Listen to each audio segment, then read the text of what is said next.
तो hello friends, welcome back to my channel. और friend, आज की वीडियो सीरीज के अंदर हम डिस्कस करने वाले हैं डेटा वारहाउस एंड वारहाउसिंग के अंदर, डेटा माइनिंग और वारहाउसिंग के अंदर सेकेंड यूनिट को, जिस यूनिट का नाम है ओलैप सिस्टम। और इससे पूरे सेक्शन में हम लोगों ने यूनिट नंबर 1 के पूरे फंडामेंटल को डिस्कस कर लिए हैं कि इस बुक से, यानी इस बुक को किस तरीके से आपको एज ए रेफरेंस बुक लेके चल सकते हैं, और कौन कौन से टॉपिक्स हैं जिन टॉपिक्स को आपको स्किप करना, और कौन कौन से ऐसे टॉपिक्स हैं जिन टॉपिक्स को आपको पढ़ना है। उन पॉइंट ऑफ व्यू से हम लोग बात कर रहे हैं।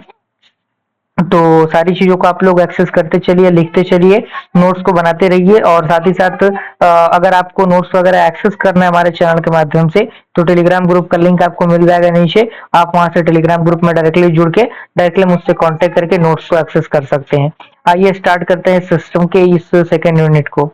सबसे पहले आपको हेडिंग बनाना है ओलैप के नाम से, और ओलैप के जो भी बेसिक अंडरस्टैंडिंग है, जो भी बेसिक इंट्रोडक्शन है, और उसके जो कैरेक्टरिस्टिक्स हैं, वो सारे कैरेक्टरिस्टिक्स इसी क्वेश्चन के अंदर आपको मिल जाएंगे। तो हेडिंग आपको बनाना है, क्वेश्चन नंबर 1 इस तरीके से करके नहीं लिखना है।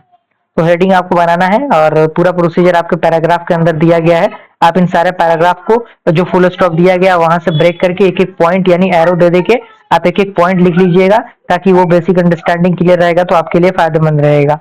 उसके बाद जो कैरेक्टरिस्टिक्स होते हैं ओलैप के, जैसे फास्ट है, एनालिटिक्स है, शेयर्ड है, ये सारे जो कैरेक्टरिस्टिक्स हैं वो आपको लिखने हैं।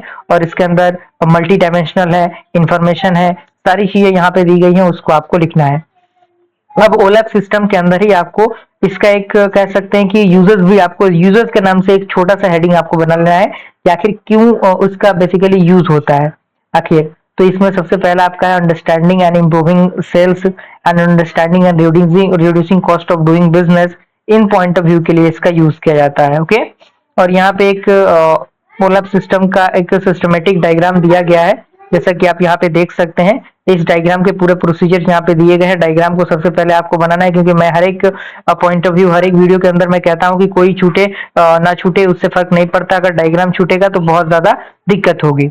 उसके बाद आपको हेडिंग बनाना है, जो प्रोसेसिंग होता है ओलैप क्यूरीज का, वो किस तरीके से काम करता है, वो भी काफी इंपॉर्टेंट है। तो सारे प्रोसेसिंग फंडामेंटल्स को आपको लिखने की जरूरत है।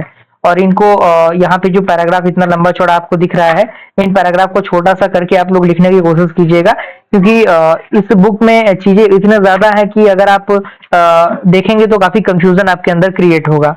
उसके बाद जो टाइप्स होते हैं ओलैप के, वो आपको लिखने हैं। सारे टाइप्स यहाँ पे दिए गए हैं, जैसे कि मल्टी डायमेंशनल ओलैप है, रिलेशनल ओलैप है, हाइब्रिड ओलैप है, स्पेशलाइज्ड एसक्यूएल सर्वर है, और भी बहुत सारी चीजें हैं जो कि आपको लिख के चलनी है। ओके, उसके बाद अगला जो टॉपिक आपको लिखना है, वो टॉपिक कौन सा है उसके बारे में हम लोग बात करेंगे।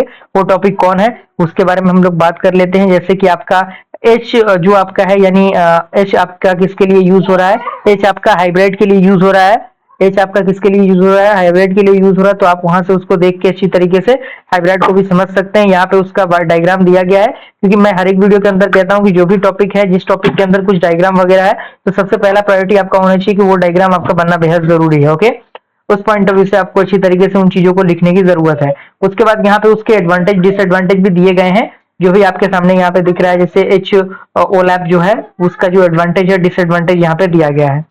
यानी कह सकते हैं कि ओलैप के जितने भी टाइप्स हैं, उन टाइप्स में बेसिक बेसिक अंडरस्टैंडिंग आपको होना चाहिए। और कुछ बने या ना बने उस जो कह सकते हैं टाइप्स के अंदर, अगर आप थ्योरेटिकल पार्ट लिखे ना लिखे उससे मतलब नहीं है, लेकिन कम से कम जो फिगर है, फिगर का बनना आपके लिए बेहद जरूरी है। ओके, तो मुझे पूरी उम्मीद है कि बातें आपको समझ में आ रही होंगी।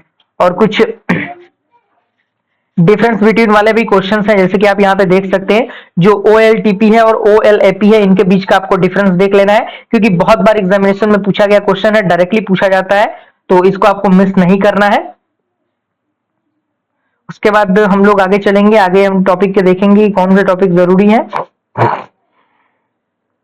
उसके बाद यहाँ पे डेटा क्यूब ऑपरेशन है। जी हाँ दोस्तों, डेटा क्यूब ऑपरेशन भी काफी इंपॉर्टेंट, काफी पॉपुलर है, तो इसको आपको मिस नहीं करना है, आपको अच्छी तरीके से लिख लेना है। सारे पॉइंट ऑफ व्यू को आपको अच्छी तरीके से लिखने की जरूरत है। कोई दिक्कत परेशानी है, आप कंसल्ट कर सकते हैं डायरेक्टली टेलीग्राम के माध्यम से। उन सारे पॉइंट्स को आपको लिखना है।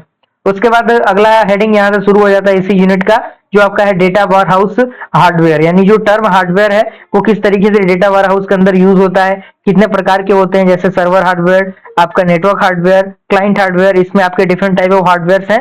इन सारे हार्डवेयर को आप देख सकते हैं, आप अच्छी तरीके से देख के इनको समझ सकते हैं। ओके,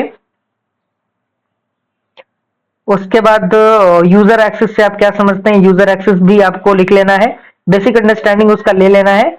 और यहाँ पे आप देख सकते हैं फिगर, फिगर का बनना बेहद जरूरी है, क्योंकि मैं हर एक एग्जामिनेशन पॉइंट ऑफ व्यू से कहता हूँ हर एक टॉपिक के अंदर अगर फिगर है तो उस फिगर का बनना आपके लिए बेहद जरूरी होना चाहिए, बहुत इंपॉर्टेंट होना चाहिए।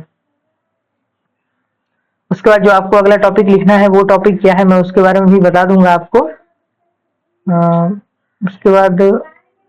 उसके बाद आपका जो रिकवरी स्ट्रेटेजी है वो आपको लिख लेना है, लास्ट टॉपिक ये आपका रहेगा।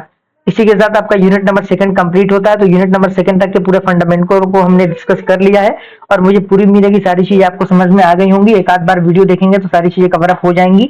इसी तरीके से अपनी तैयारी को करने की जरूरत है, और जल्दी मिलते हैं अगले यूनिट के अंदर। तब तक के लिए थैंक यू।